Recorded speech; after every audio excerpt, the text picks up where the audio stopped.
सोलापूर ग्रामीण पोलीस दलाच्या स्थानिक गुन्हे शाखेच्या पथकाने घरफोडीचे 6 गुन्हे उघडकीस आणून 7,89,000 रुपयांचे सोन्याचे दागिने हस्तगत केले।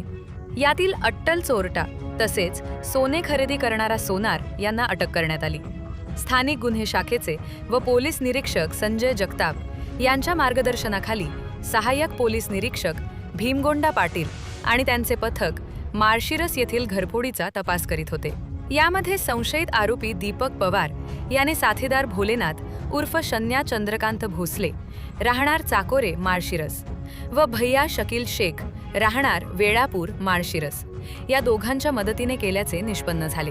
दीपक पवार याने या गुन्ह्यांची कबुली देत चोरीतील दागिने अकलूज येथील वैभव दिगंबर कुलथे या सोनारास विकल्याचे सांगितले। पोलिसांनी कुलथे याला अटक करून त्याच्याकडून चोरीतील 7,89,000 रुपयांचे दागिने हस्तगत केले।